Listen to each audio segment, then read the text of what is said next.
missões, era tudo envolvido em volta de Jesus. Jesus está voltando, prepare-te, vem, e ele vem, não sei o que e tal. Olha que situação. Passou. Quem é que fala hoje?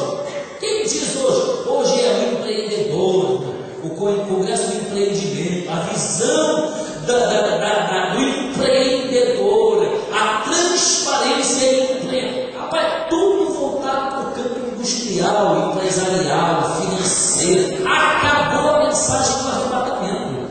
E sabe que eu estou num lugar em que eu vejo Jesus arrebatando a igreja a todos os momentos, todas as horas. Só que nós vemos aqui uma coisa muito intrigante neste versículo que Jesus falou. Jesus, ele se comprometeu demais quando ele falou em Mateus 24:14.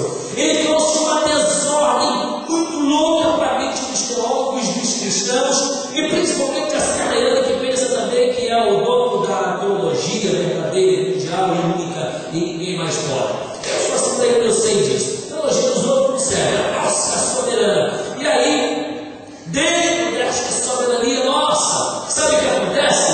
Eu vejo pessoas não conseguindo se explicar. Por que digo isso? Porque alguns anos atrás eu estava na sede de Curitiba, numa conferência missionária, eu era um dos ministrantes e ouvi um cidadão ministrando que Jesus ia levar uns 200 anos para voltar ainda, porque aqui está escrito que quando fosse pregado a todo mundo não viria o fim, e o mundo precisa ser evangelizado. E aqui me impactou, porque eu nasci na igreja, eu nunca saí da igreja, nunca eu saí da igreja, graças a Deus.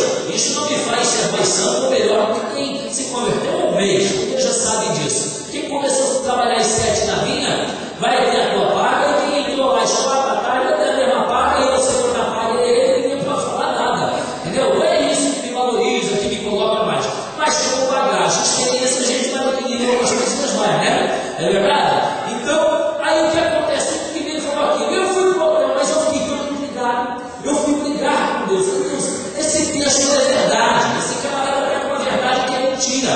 Ele conseguiu difundir uma verdade tão mentirosa que acabou sendo uma mentira muito grande. Oh, Deus é mentiroso, porque eu ouço desde menino Jesus usar profeta na vida da igreja, dizendo: eis que estão voltando, prepara-te, estão à porta, estejam atentos. Jesus está falando isso uma vez que eu nasci, eu não ia cada dia, Jesus fala mais. Jesus já falou isso por aqui, já falou, nós cremos nisso. Mas como pode Jesus dizer que vem hoje, se ele diz que quando não for evangelizado o mundo inteiro não vem o fim? E isso, se nós formos analisar, é para pirar na cabeça mesmo. Sabe por quê? Porque a China, ela tem 1 bilhão e 400 milhões de habitantes. Lá na China, ela é comunista. Lá não se pode pregar o evangelho abertamente. Sabe o que acontece? Segundo as estatísticas da CEPAL, aproximadamente 1 bilhão de pessoas na China nunca ouviram uma só vez o nome de Jesus. Depois nós vamos para a Índia. A Índia tem 1 bilhão e 200 milhões de habitantes. Segundo as mesmas estatísticas, 800 milhões de pessoas na Índia nunca ouviram uma só vez o nome de Jesus. Depois nós vamos para o mundo da Liga Árabe. São 53 países da Liga Árabe, que o Deus deles não é Jeová, é Alá. O Messias deles não é Jesus Cristo, não é. A Sagrada Escritura não é a Bíblia, é o Alcorão de Maomé. Inclusive, comecei agora aqui a trabalhar numa pesquisa sobre os maometanos, sobre o islamismo. Eu estava no Rio de Janeiro, quinta-feira da semana passada, num almoço, eu pregaria depois uma conferência fechada, um almoço. Eu vi, apareceu no almoço, veio no almoço, que eu estava no Rio de Janeiro, o governador do estado do Rio de Janeiro, Sérgio Cabral, ele falando ali, ele disse: eu quero pedir aos evangélicos que expandam mais o trabalho de vocês nas comunidades. Por quê? Nós não temos como impedir aqueles que estão trabalhando. E eu tenho uma notícia para vocês: o mundo islâmico está destinado a investir quantos milhões foi para transformar as comunidades das favelas do Brasil em comunidades islâmicas. Isso é coisa fresca. Eu ouvi, foi noticiário, saiu no jornal, saiu lá na CEPAL da Inglaterra, nada disso. Eu estava lá e eu ouvi. Aí eu já comecei a trabalhar, já comecei a pesquisar eles, porque em nome de Jesus eu vou escrever para a nossa igreja ser alertada. Porque se perguntar sobre o islamismo aqui, ninguém sabe nada. Quem são, como é, como eles trabalham. e eles estão dominando o mundo. É a maior religião do mundo, já superou o catolicismo, ok? Então nós não podemos dar espaço para eles, porque o Brasil é do Senhor Jesus Cristo, e dizem que a Assembleia de Deus está adormecida. Se está, que acorde no nome de Jesus para o avivamento de forma de almas. Pois aqui nós vemos, lá na Índia, existem mais ou menos 500 mil deuses. Lá a vaca é Deus, rato é Deus, barata é Deus, tudo é Deus, mosca é Deus, lá a vaca é Deus, o boi é Deus, a cobra é Deus, jacaré é Deus, elefante é Deus, tudo é Deus, menos Deus. Só gurus, homens deuses, 350, 400 mil homens que são considerados gurus, né? Gurus. O maior guru da Índia, o maior guru, o mais conceituado, sabe por que ele é guru? Porque ele tem uma doença, uma enfermidade, e o escrotal dele é avolumado e pesa 3 quilos, e por isso ele é o maior deus da Índia. Você sabe qual é o maior deus do Japão? O povo pensa que é Buda. O maior deus do Japão é o órgão genital masculino. O mundo está dentro deste contexto, está dentro desta situação. Aí sabe o que acontece?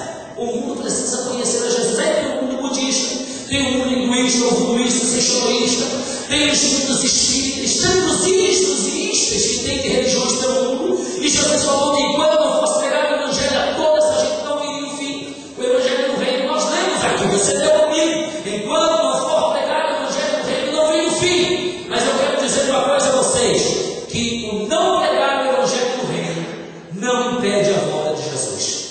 Aí quem é que está mentindo?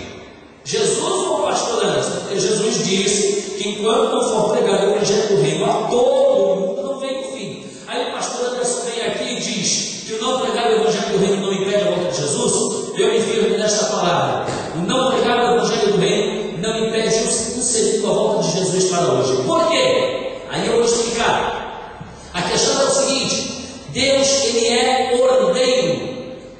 Bagunceiro sou eu. Chego em casa cansado, tiro o sapato para lá, toma banho, larga a toalha para lá. A mulher vem atrás, rapaz, tu é um pastor, rapaz, orienta. E depois vem meu menino e tal. Homem é tudo largado mesmo, né? Tem que ficar assim, policiando. Mas tem algumas mulheres também meio lascadinhas nessas áreas, né? Porque o cidadão é assim, o ser humano ele marca, não cumpre, fala, não faz, cumpre, não paga, às vezes não paga porque dá algum problema, mas muitos não pagam porque são furto mesmo, dos italianos, já compram a intenção de não pagar. O homem é desse jeito. Mas a Bíblia diz no livro de Romanos, capítulo 3, verso 4: na terra sejam todos os homens mentirosos, mas Deus permanece na eternidade verdadeira. É assim, nós temos diferença dele para nós faremos, porque nós somos humanos, terrenos. Ele é soberano, ele é Deus, ele é eterno, ele está na glória, e é assim que deve ser. Então Deus, ele trabalha em ordem.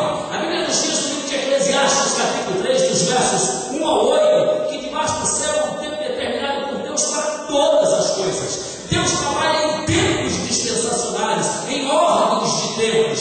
E aí nós vemos, lá no Jardim do Éden, dentro das dispensações, no Jardim do Éden, a Bíblia diz que o homem não conhecia o pecado, bem e mal, não conhecia a maldição, não sabia nem discernir entre mão direita e mão esquerda. Mas a Bíblia nos diz que o diabo incorporou uma serpente, a serpente levou o pecado para Eva levou o pecado para Adão, e os nossos pais pecaram. Isso está em Gênesis 1, 24, 3, 28. Quando eles foram expulsos do Jardim do Éden, veio então a segunda dispensação chamada de consciência, que teve um período de 1656 anos. Gênesis capítulo 7, versos 21 e 22. A terceira dispensação foi a dispensação